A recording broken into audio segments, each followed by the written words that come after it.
Race fans, we got a treat for you today. We're here in Hueytown, Alabama at the legendary Red Farmer's house. We're in his trophy room right now.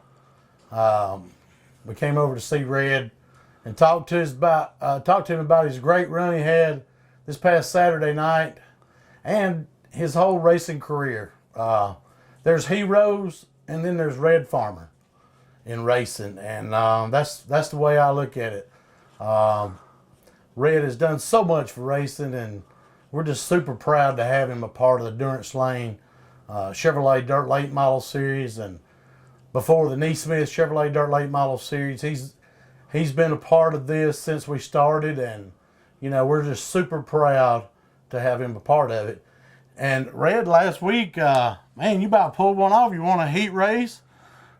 Started on the pole. Was the first heat you won, or the second? Won the first heat. Won the first heat. Started on the pole and ran a real close second. They said that y'all had a really good race, and I know that had to really excite you. And I know anytime you climb through the wind, it excites you. You know, it was a real good race. It was a clean race. The first three of us had real close competition, but I don't think we ever touched any. I think the starting position had a lot to do with it.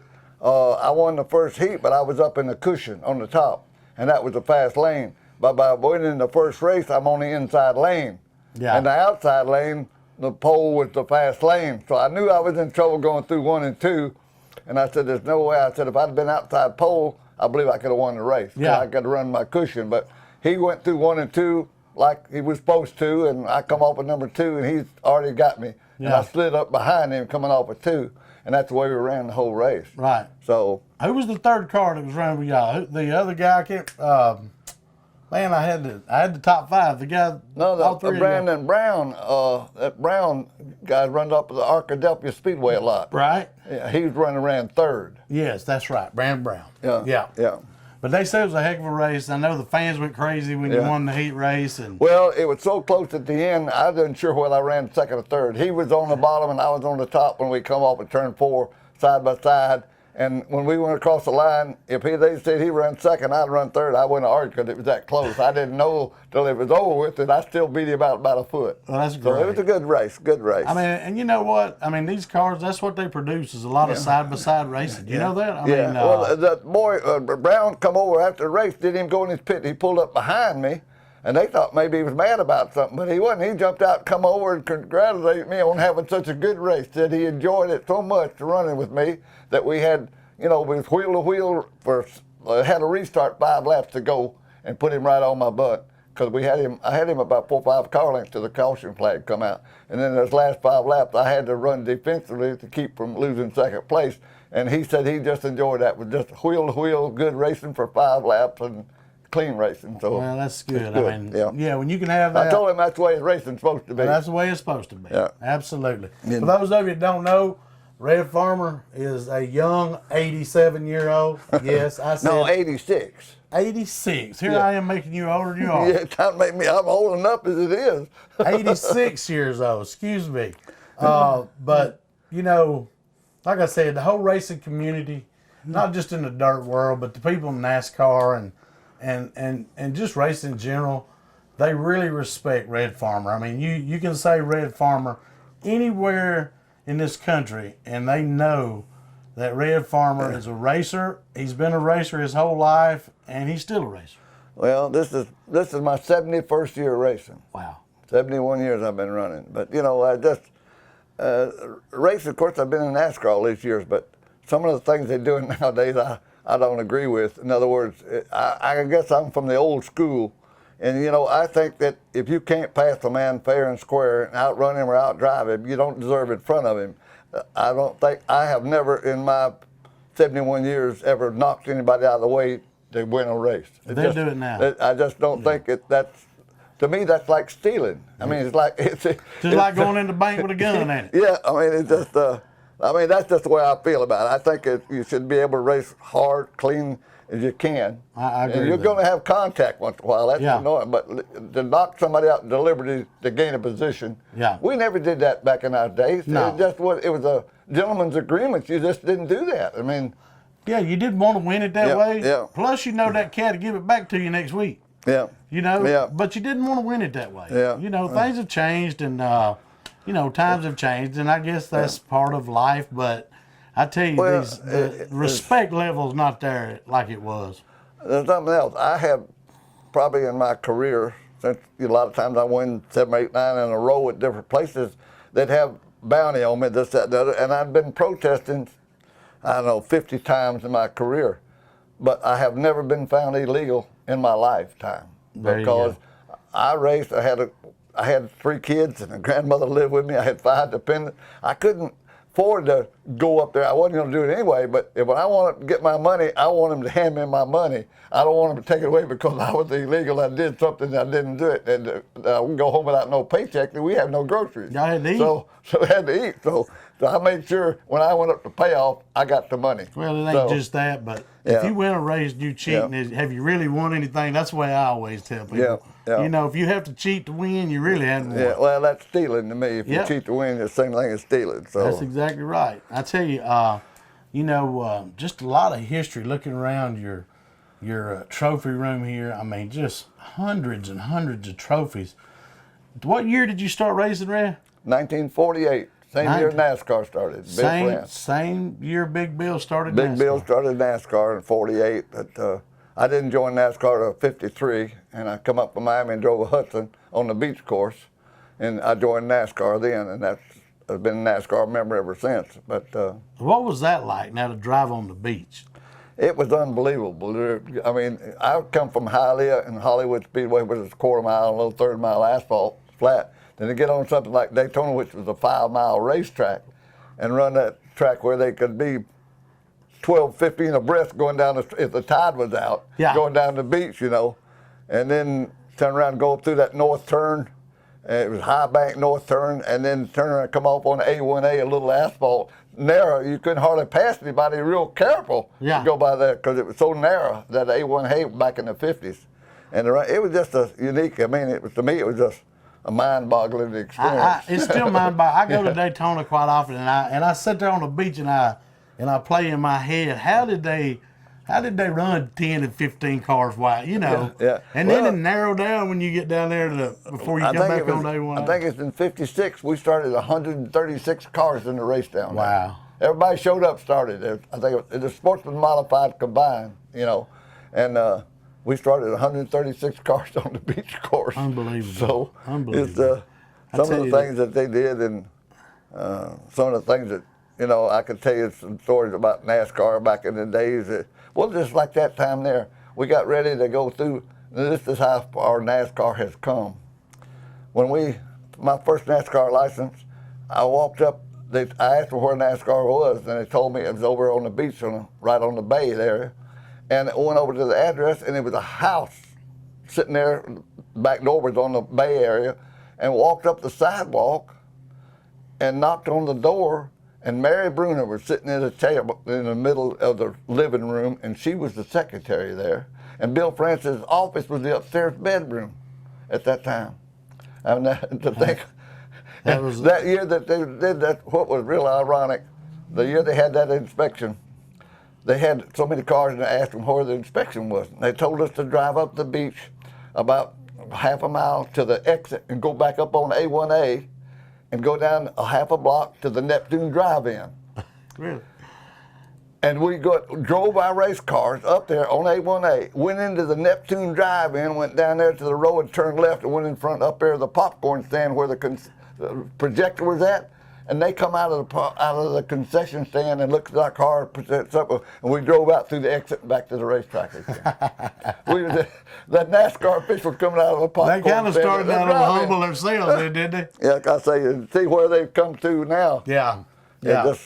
It's unbelievable. Unbelievable. Well, I tell you what, you've been a mainstay in Alabama. I mean, the Alabama gang. I know. Do you get to talk to Bobby and Donnie a lot? Yeah, well, we do some autograph sessions together now and then. You know, I see him in Daytona. Of course, Bobby lives up in Cornelius, and Donnie lives up in, I can't think of the name. He lives about 30 miles north of Charlotte. Up around Mooresville, up in the States? Salisbury. That's right. Yeah. So him and his boys had a shop up there, building cars and stuff up there for years. Like that. That's good. You know, yesterday, of course, would have been another good friend of yours, Neil Bonnet's 72nd birthday. Yeah. Neil just lived down the street here, about a mile. Yeah. And man, what a great guy he was. Yeah. Neil was something else. He was. I kind of got to meet him and be around him a little bit when he was kind of tootling Purvis, Jeff Purvis. He was he was tootling him, and so I got to meet Neil, and then L.C. Smith. I worked for him as a little snot-nosed kid. Think about Purvis. How's he doing now? He's doing great. Talked to him last night. I think I've always said that Jeff Purvis to me was one of the smoothest dirt drivers that's ever been on a racetrack. Him and Billy Moyer, both the same kind. They're just both smooth. They're just, and of course, Bloomer's that way too. But back in the day, I ran against Jeff a lot, and he would impress me. He's one of the smoothest dirt drivers I ever raced. I think that probably paid off a lot and won him a lot of races, saving his tires, and driving the car straight. Yeah, he just so far advanced over a lot of people on his knowledge, I think it is. But later on, even when he had went into the Grand National and was running, he came and run my dirt car some long before I started the series back in the late '90s. I had a car, and me and him ran a little bit when he wanted to, but he told me that he liked to come run that dirt car because it would hone his skills on pavement. Yeah, well, you look at NASCAR, how many of them drivers come out of dirt? I heard Kyle Larson say the same exact thing yesterday. Yeah. That driving his dirt car hones his skills and helps him, he feels like, in his well, I've always said it. That's true. I mean, you can take a good dirt driver and put him in an asphalt car in 2 or 3 races. Into that, he can drive that asphalt car. But you can't take an asphalt driver and put him in a dirt car in 3 races, he can drive that car. Maybe not 33. That's what I'm saying. So I guess that's what I was fortunate enough. I grew up when I was racing down in Florida. I'd run Hollywood to Hialeah on Friday or Saturday night, and then I'd go to West Palm Beach on a half-mile dirt run on Sunday. And I was the only one who did that. Bobby and Donnie never did that, see? And I learned to drive dirt and asphalt. He used to run and get Fireball Roberts used to come down there with the Fish carburetor M2 and M3 cars down there, and some of the old NASCAR, the Thompson brothers used to come down there and stuff and run at West Palm Beach. Speaking of carburetors, I was telling you, I was talking to Willie. Yeah. Willie's carburetors on the way down here, and he was telling me a little story that you probably, that hadn't been for you. He don't know if he'd have had a career in racing. Well, that was true at the time. Yeah, he had a good carburetor, so he wanted it tried. So we gave it a try at Talladega with Robert Yates and Davey Allison's car, and it was superior over the carburetors he's been running. So that's where Willie got his start. I think Willie told me that your exact words to Robert Yates was, "If you don't hire him, you're the dumbest engine builder in the pit area." Yeah, he kind of got an exclusive contract with him. Yeah, that's right. That's what he told me. Yeah. I know every win's important, but what one win sticks out in your mind? The one win that I guess means more to me and I never will forget, I won 752 features. And the one that I won was in Daytona, when I won the Permatex 300 in Daytona in 1971. What made it so unique was my mother was there for the first time. She never went to races much. And that was the first time she'd ever been to see me run Daytona. I've been running it since they built the racetrack. And my mother was there that day, and I won it on February the 13th. And what made it unique, that was her birthday. Wow. My mama's birthday. I won the Permatex 300 after trying for 12 or 13 years to win it. I finally won the Permatex 300 in Daytona on my mama's birthday. She was here. She was in the pits with me. How about that? And got to go in the pits. So well, that was I always special. thought that winning that Permatex 300 on my mother's birthday, and she was there for the first time, was kind of unique. That's pretty storybook right there. Don't get much better than that, Red. Yeah, and there's a picture of it up there. The second one down? Daytona. That's right under the Davies, my favorite picture there. But that second picture there is me and Victory Layne at Daytona, and my mom's there and my wife's there, my crew and everything. I know that was a special day. that was a special day when you can win a race that you always wanted to win. And of course, the 2 wins at the Talladega being the 2 ARCA 500s I won, and that's which is considered my home track. Right. So those meant a lot to me. But I still the 71. What was the last car you won at Talladega? Was that a solid red car? I'm trying to remember. No, I drove when I won the last one. It was Davy's car. Okay, but what? Okay, and, the one before that, was it just? I can't remember. For some reason, I want to think it was solid red or. I had a solid yellow car one time, but that's not the one I won with. I don't think so. Because And this was a Chevrolet or a Buick or something. I'm thinking of. Yeah, it was a Buick. At Talladega. Yeah. Yeah. And because that 97 there, that's the orange one. That's Daytona though. That was Daytona. I just looked up and seen that picture there too. That's me and Jerry. I just looked up and seen that. Me and Jerry Goodwin. He was one of my favorite people. You and him was big buddies, wasn't you? Huh? Y'all were big buddies. Yeah, I gave him one section of the grandstand back. It was the Red Farmer grandstand. Before he died, I had him come up there, and that one section he always sat in. It's world famous Jerry Goodwin section. Yeah. And he got that, so that meant a lot to him and Judy that I give him part of the back grandstand. You just give me some news that I didn't know. You and Miss Judy are engaged. Yeah, we've been having real good company. She's in Cuba right now on a cruise. Oh, really? Yeah. Left you with her grandkids and 3 of her granddaughters and her daughters and stuff. The 7 of them down there on a cruise down in Cuba. So you told me you had to get ready to race, didn't you? I couldn't go race. I had to leave Miami because I couldn't speak Spanish. I said I wasn't going to go to Cuba and give them some of my money. I'm thrilled to be able, I'm a nobody, but I'm thrilled to be able to call Red Farmer one of my racers. You know what they're talking about, nobody, one of my favorites, I can't say it all on TV, but you talk about, I always said big wheels are peed on by little dogs. So you don't ever want to be a big wheel. No, I'll just be a little wheel. That's what I say. That's the way I am. I always figure big people don't impress me. Nah, people, I just kind of what they are. Yeah, that's and a lot of, like I said, times have changed, the generations have changed, and let me tell you, there's a lot of talent out here now. Yeah. But. Man, they sure could open their eyes and learn a lot from people like yourself. Yeah. And,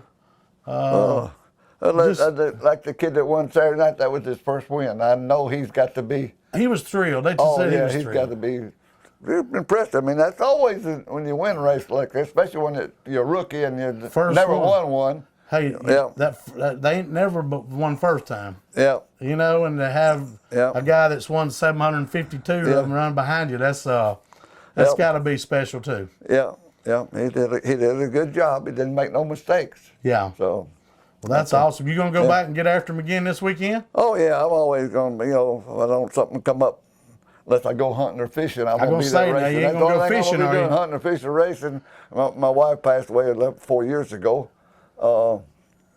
and 7 days after our 65th wedding anniversary. Our 65th wedding anniversary was on the 21st, and the 28th she died the same month. So it's kind of hard to get used to 65 years like that. So well, I'm glad you and Miss Judy is getting to spend time together. Well, she was good for both of you. Yeah. And I don't think that'd be. I think that's exactly how each one of your spouses would probably want that. Yeah, like I said, I'm sure Jerry would think the same way. Jerry was a good fellow. Yeah. He was one of my best friends. I probably the first one visited him when the hospital after he got burnt in Montgomery. Yeah. And we've been close friends ever since then. Yeah. I remember 45 years ago, I was in the grandstands I would be in the grandstands at Rome Speedway. Yeah. And then just a few cars would come from Alabama on Sunday night. Yeah. He was always one of them. He had that blue Chevrolet 4-door ramp truck and that blue 38 on it. Yeah. And I always pulled from him. I don't know if it was because he was from Alabama or because I liked his ramp. I think I liked his ramp truck pretty good because it was pretty neat. Yeah. But Jerry was always, he just always, even later on, he raced with me, in the crate division, and you know, I always looked up to you. Yeah, you know, you talk about Rome, and then that brings back memory. I remember something that first started. I started out with him with little Jimmy Marcellus in the Have a Tampa series, run Dixie Speedway, and then go to Rome there. Yep. And at one time they had I ran the first two Have a Tampa shootouts. Yeah. And that Jimmy Marcellus, and it was at Woodstock there in Atlanta, That's and right. then we were running Rome and stuff like there. But yeah, that's kind of my home stomping grounds there in Cartersville, which is right in between Woodstock and Rome. Yeah, you know, you talk about something that I just sitting there looking at that picture. That picture there, that's a piece of the start finish line at BIR. Which one, Red? That one right there. That's the piece. That's the start. That's the start finish line. That's the piece of the asphalt with a white checker flag. The start finish line for BIR. That's awesome. So people that got that together who brought that to me. I don't remember who all it was, awesome. but that was. And that just tells you what people think of Red Farmer. If somebody take time to do that. Yeah. But somebody made this out of my model of my old car, a mailbox. Somebody made that for me too. Hey, I wanted to ask you, how long has the Long Lewis Ford sponsorship been going on? This is the 56th year. Wow. They started sponsoring me. In fact, I saw Mr. Burrell this morning. I went down to Long Lewis to get my van. I had to have the filters and stuff changed in it. And I went in the office and talked to Mr. Burrell. And they started sponsoring me in 1962. 56 years. By far has got to be the longest sponsorship. And what made it so unique, that 56 years, all it did was a handshake. Yeah. There was never put on anything on a piece of, not one word ever put on a piece of paper, and no lawyers, nothing. We made a gentleman's agreement in 1962 for a sponsorship, and it's been going 56 years, and it's never been negotiated or nothing. It's been just 56 years. That tells you a man's word is his bond, right? That's why I say a handshake ought to be good enough. You don't need lawyers to draw up papers and stuff. That's right. Then you got to hire a lawyer to break them. That's right. And they each get about 500 or 1,000 an hour. Yeah, to break it. So handshake should be good enough. But Mr. Burrell and Roy Buckner come to me in 1962 at Dixie Speedway. And at that time, there was probably Freddie Fryer and all of them was running over there, you know, and Friday Haster and everybody. There were 35 coupes, Chevrolets, every one of them. And Mr. Burrell and Roy Buckner come over and said, Red said, if we get you a Ford motor, would you put it in your car? And I thought about it. Well, I says, yeah. So they went to Holman Moody, got me a 427 cubic inch motor. All right. Come back, gave me that motor, and I built the car for it. And I thought, that motor's so big and heavy, that's gonna be. I moved it back 6 inches further than the Chevrolet motor I had in there.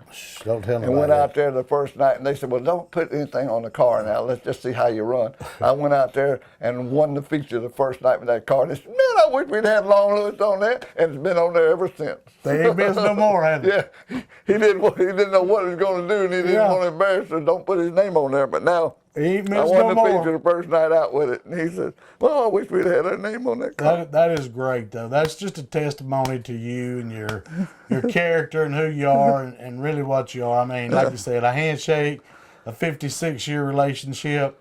Yeah. You know, like I said, our hat's off to you.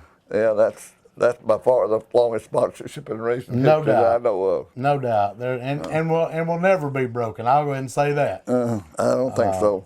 I don't think so. But I tell you what, we'll make our way out to your garage. I know you're getting the F97 car ready to go back to the Hornet's Nest this Saturday night. Yeah, go back to Hornet's Nest. So we'll go out and take a look. I know you showed me a fresh engine sitting in the floor. You're going to put another car in maybe for Luke Hoffner here to come down NASCAR weekend? Yeah, NASCAR weekend. Get Luke come down and run it. I got a little problem with Luke driving that car. The main thing, it's a crate car, and it's right on the limit. And Luke weighs 300 pounds.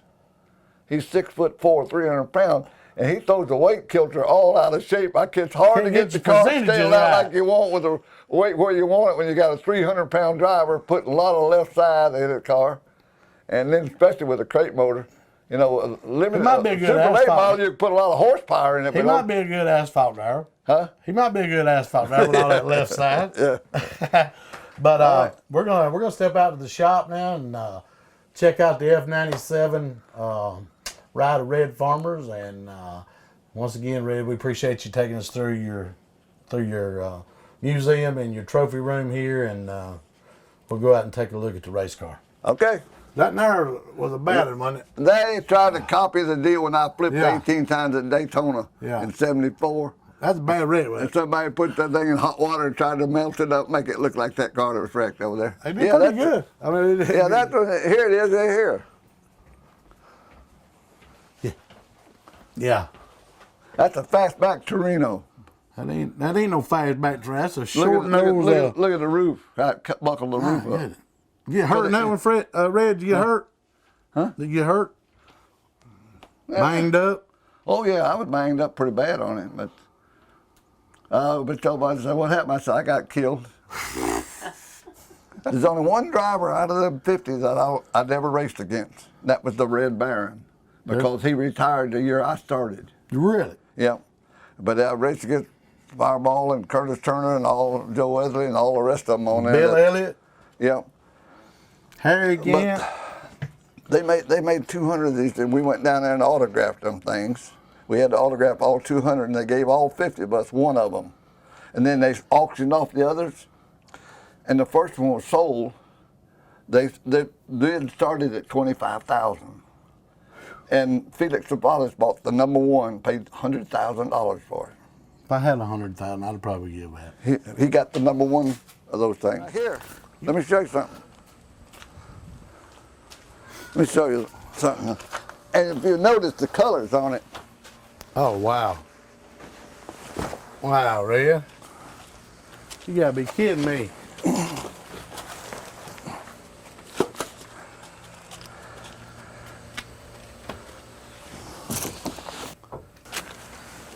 Golly. That is awesome.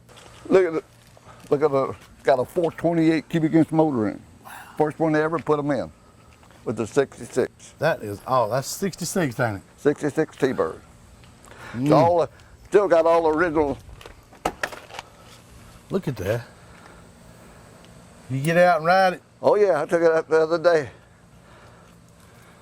Drove it down to the gym. I go down to the gym, work out about twice a week. I drove it down to the gym the other day. You work out at the gym twice a week? Yeah. They better hope you don't move up to 3 times a week. You might sure enough get after it. Yeah, I painted that thing. I told everybody I'm going to paint it like my race car, gold and white with a red stripe. They said, no, you ain't. I said, yes, I am too. Hey, and they that's said, oh, you're crazy. I said, it's going to be gold and white with a red stripe on it. You know, that's redneck air conditioning. That's all right. Hey, fit right in with me. I'm a redneck. Well, everybody said, what's your air conditioning? I said, I'm not going to work sitting in the air conditioning all day to jump in a hot race car. I'm used to it. I sweat out here every day. You training yourself, hey. That's why you driving by them. They might be over trying to catch that breath, reckon. You know, Bobby, in the summertime, Bobby Allison would roll his windows up. I heard that. And turn the heater on. I heard that. And ride around all day in the damn summertime with the damn heat on and the windows roll up. Preparing himself. Preparing himself for 500 miles, because we didn't have all them cool suits and stuff back in the days we raced them. We didn't even have power steering. These cats don't know. So, I mean, hey, don't get me wrong. I'm not taking anything away from anybody, but yeah, though you guys, y'all were real racers. I mean, yeah, y'all were real men. Man, like I said, a man get in his car, turn the heat on, and 100 degrees outside. I mean, that's wanting to race bad, ain't it? Yeah, you want to be in shape. That's for sure. Yeah, yeah. You know, this year, Red, you've got 3 top 5s, 6 top 10s. Just did 7 starts, so you've only finished out the top 10 one time this year. Oh, okay. And just some other note, we've had 399 racers that's raced in the weekly division. You're ranked 85th right now, so you beat out almost 300 of them. Yeah, that's pretty good. Yeah. That's pretty good for a young guy like yourself. This stuff over here that you probably never, I don't know if you may have remembered it or not, but that tire there. Jackson, Mississippi. Well, I'm going to tell you, I don't remember. Jackson, Mississippi, they had a winner take all 100-lap race on a half-mile asphalt in Jackson, Mississippi. Dick Trickle come down from Wisconsin. They come from all over the country. They had about 150 cars there for it. And there was no money for second place. And this was what made this unique. This was on me and my wife's 25th anniversary. And she went with me, and they gave her a cassage at the start and finish line. And I won that race. And see the outside of that tire where it was blistered? I don't think it went flat on me. And I don't think it had another lap. I ran the last 2 laps with the right rear tire flat and still won the race. That's because I had to dirt track it. And if I'd have been, and that's no joke, I won that race with that tire flat. When I got to the start finish line, it was on the rim. And I won the race, and Ray Putnam ran second. He protested because he thought he had won it and hadn't done it. But what was unique about that thing, and the lap money, I got $10,400 something. And back in the 70s, 1975, that was big money we were running for. They paid me in $10s and $20 bills from the ticket sales. Yeah. And I had $10,000 in $10s and $20 bills, and I had, what was I going to do? We was at the motel that night, and I had it in the cooler. We emptied the water cooler out and put all the money in the water cooler and shoe boxes and stuff, and we were sitting in there in the motel room, and I watched that door all night long. I guarantee you somebody's going to kick that door, come in and rob me. I guarantee you watching all that. So that was kind of a $10,000 tire. Yeah, yeah. That is 700th victory, August 14th, 1987 at Pulaski Speedway. Wow. And you know who made this for me? Who made that? Kyle Finley, because he ran second that night to me. I didn't know that. And he put the body on this car for me up at his place. And he had, when I got up, picked it up, he had this seat cover made for me. And I went to pick the car up. I said, what the hell is this? And he had that seat cover. He said, I ran second to you that night. Till you passed me on a white flag lap and won the race. I ran second. And and Finley made that for me. How about the snowball derby? I mean, is it it still ranks right up there with the. Oh yeah, I ran that thing. I made that race 32 years in a row. Never missed it. When they had 75, 80 cars, and they started 35 cars, I've never failed to make it. I made that thing for 32 years in a row. I missed that thing. The only reason I quit going, it got to where it was 325 lap race, and I was fixing to go to the snowball derby. I wasn't going to run. I was going to watch it. And I said I had a car I could have drove, and Tony Stewart called me. He said he was going down to River Bend Hunting Club and going deer hunting that weekend, so they wanted me to come over.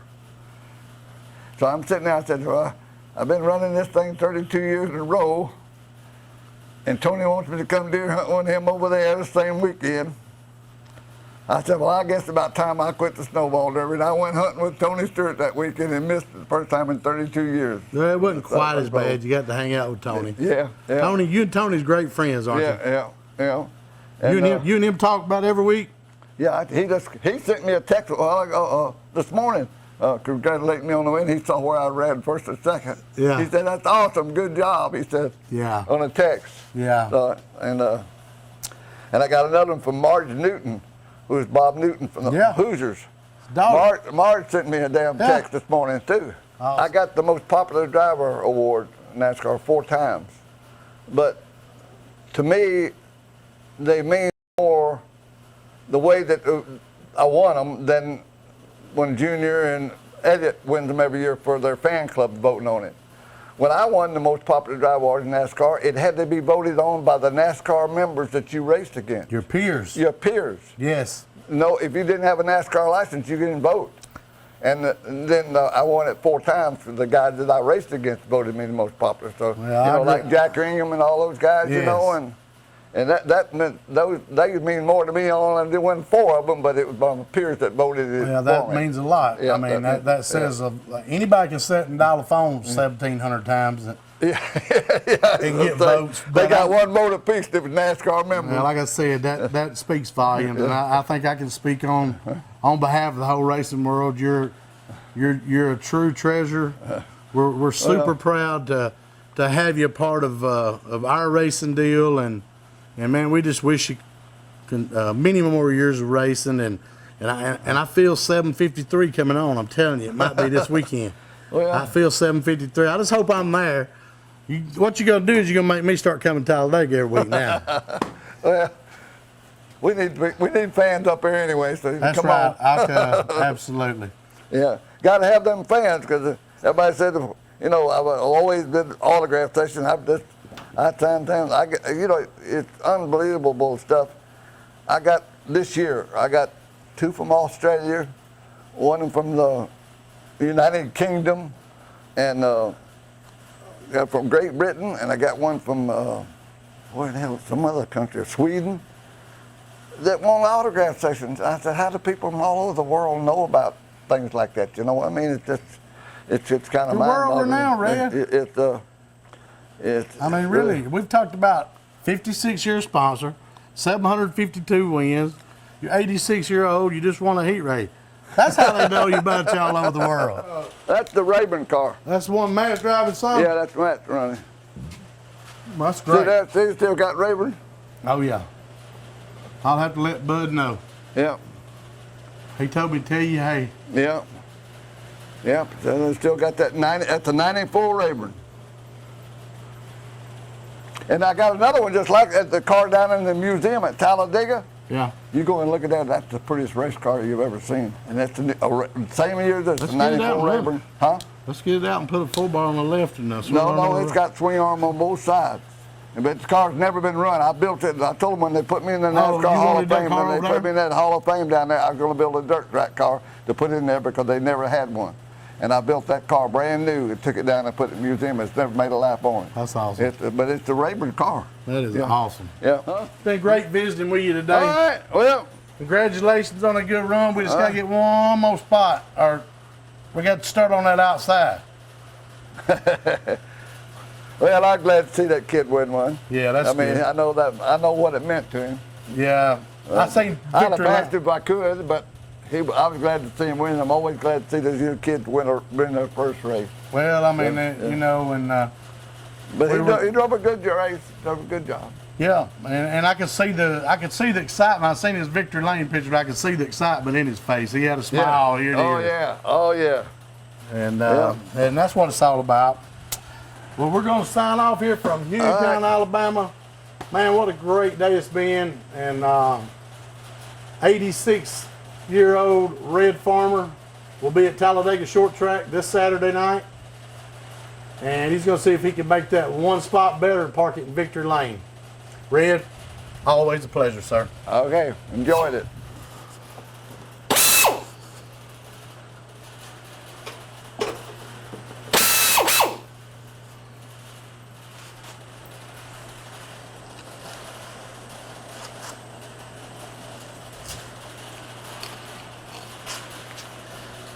Back to work.